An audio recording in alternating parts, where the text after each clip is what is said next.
Okay, ladies and gentlemen, this recording so far has been pretty fuzzy, so here we go. I apologize if the quality is not great. Okay, so this video is going to go through basically a quick review for the quiz, so you can look this over before the quiz happens on Monday, the 7th. Okay, so when you're graphing by hand, the first thing you need to do is make sure that it's in slope-intercept form. Slope-intercept form is y equals mx plus b.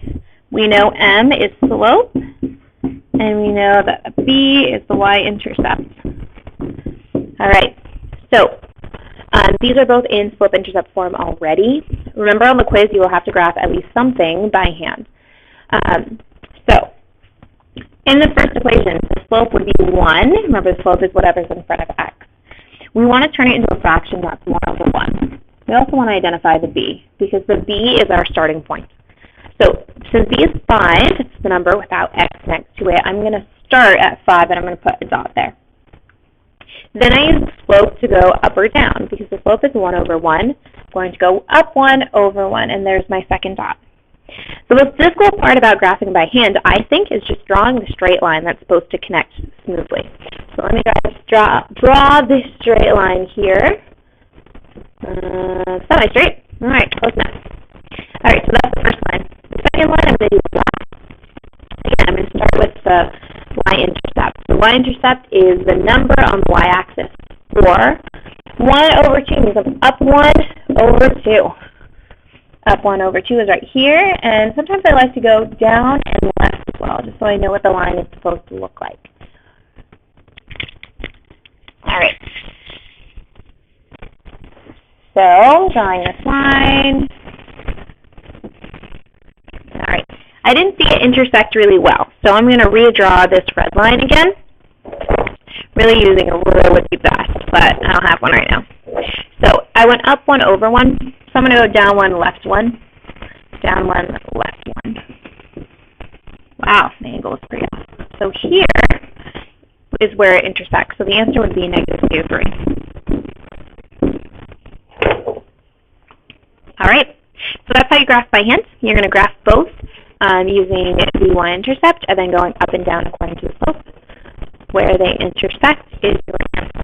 So -2, 3. All right, let's try graphing on a calculator. When you graph on a calculator, you also need to get y alone.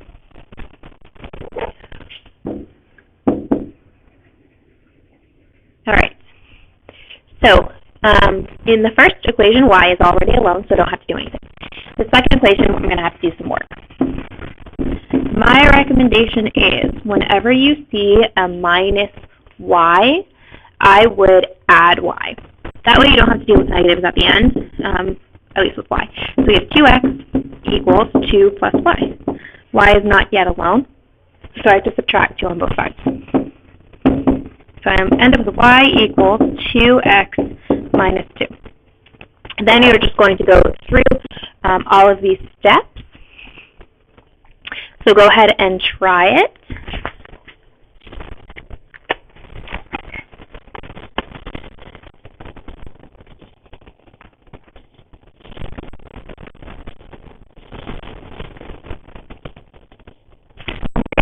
You can't mix up the negative and the minus sign, or it's going to give you an error message.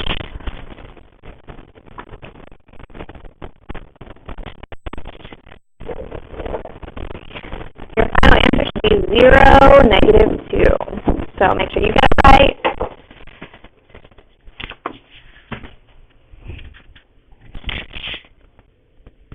Alrighty.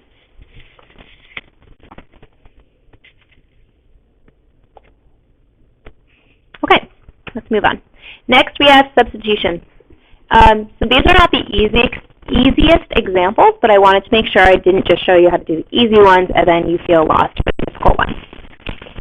All right, so with substitution, the first step is to get a letter alone. You can get any letter alone and get it correct, but you want to make a wise decision. So I usually like to pick the letter that has no number in front. That letter in this case is the minus y. There's no coefficient or number in front of y. All right, according to literally the last slide, I said if there's a minus y, I like to add y to both sides. So the second equation, we now have 3x equals negative 2 plus y. We need a letter alone, so I'm going to add 2 to both sides. 3x plus 2 equals y. All right, so this is equal to y, which means I'm going to replace it in for y up there.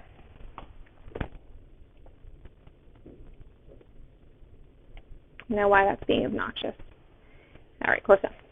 Okay, so I'm going to rewrite all of the first equation, but instead of y, I'm going to put 3x plus 2. So here we go. We have 4x minus 3. For y, I'm putting in 3x plus 2 equals negative 1. And again, that's from the first equation. Oops. Next, put it down here. I have to try to get x alone, so I'm going to distribute. I'm left with 4x minus 9x minus 6 equals negative 1. Still simplifying. 4x minus 9x is negative 5x minus 6 equals negative 1. Add 6 to both sides. Negative 5x equals 5. Divide by negative 5. X equals negative 1. That's half my answer because the answer, again, is an ordered pair. So I need an x and a y. So I'm going to take this x equals negative 1, and I'm going to plug it into any of the equations. I'm going to choose the bottom one. So x is negative 1. So I'm going to rewrite it. Instead of x, I'm putting negative 1. 3 times negative 1 is negative 3 minus y, negative 2. Add 3. Negative y equals 1. That's nice, but we need to know what positive y equals. So I'm going to multiply negative 1 on both sides, so I get y equals negative 1. So my two answers, remember in an ordered pair, it's x and then y. So for x, I'm going to put negative 1, and y is negative 1. That is my answer for substitution. You can double check by plugging both of them into the main equations and making sure that they are correct.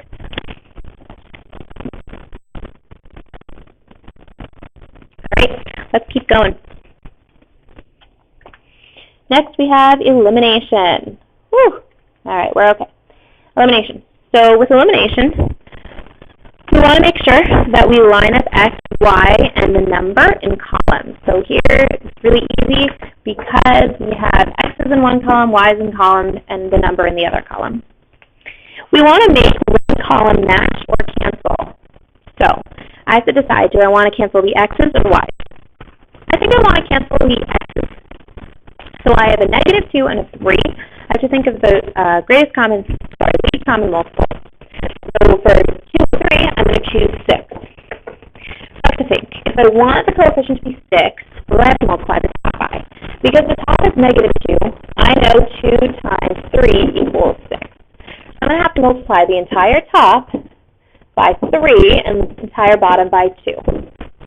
Here's what we get. Negative 6x plus 15y equals negative 3. That's the top equation. The bottom equation is 6x plus 4y equals 22. Now when I look at the columns, I can cancel or eliminate x. Because I have a negative and a positive, I'm going to add. Because if you remember, if they are the same sign, you subtract. So because one of the 6x's is negative and the other is positive, I'm going to add them together. And when I add, I'm adding every column. This eliminates, which is great. That's what I wanted. And I get 19y equals, imagine that, 19, which means y equals 1. Once you get one of the variables, you're going to solve for the remaining variables by substituting it in. So I can put it in the top or the bottom equation. Let's just put it in the bottom equation. We have 3x plus 2 times 1 equals 11. 3x and forget, final answer in a order pair. That's 3-1. All right. Word problem. Okay, Christiana and Marlena opened their first savings account on the same day. Christiana opened her account with $50 and planned to deposit $10 each month. Marlena opened her account with $30 and plans to deposit $50 every month. After how many months will two accounts have the same amount of money? There. What will that amount be? All right, so we're going to come up with two equations because it's a system of equations, right? We need two. We're going to come up with Christiana's bank account and Marlena's. All right, Christiana's. Her money is going to equal Y because that's the dependence. Money depends on the time. She starts with $50, so it would be 50. She makes 10 each month, so that's plus 10x.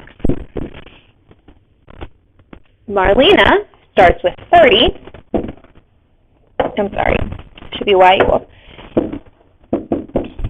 And she deposits $15 every month. So here are my two equations. Because they're set up like this, I think graphing would be the easiest way. So let me grab that graphing steps for you. I don't know how to grab it for you. Okay, so we'll try substitution then. Okay, so let's try substitution. Let's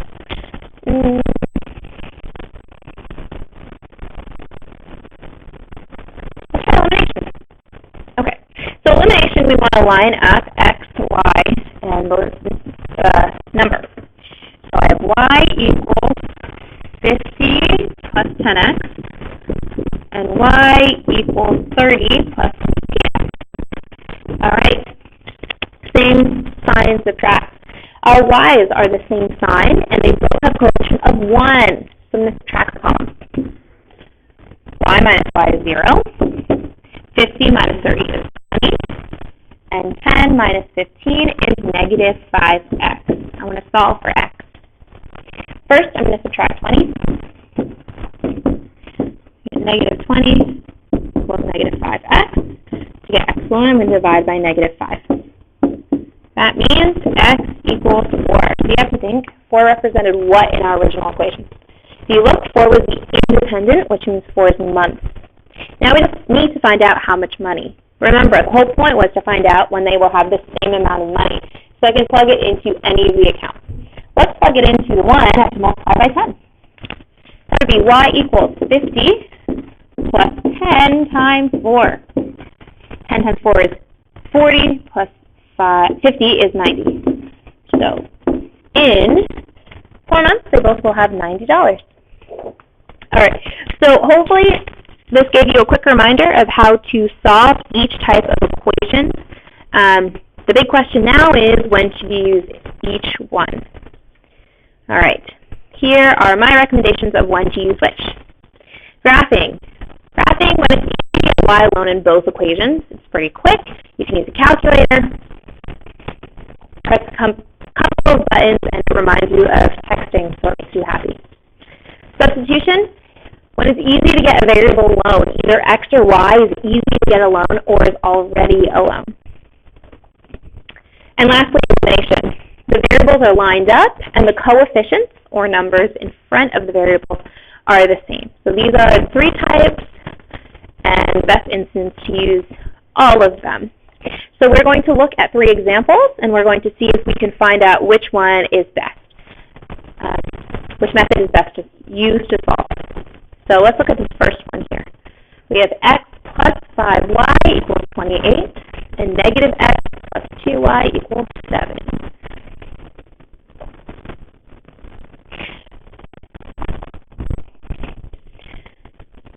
The best one to use here would be elimination.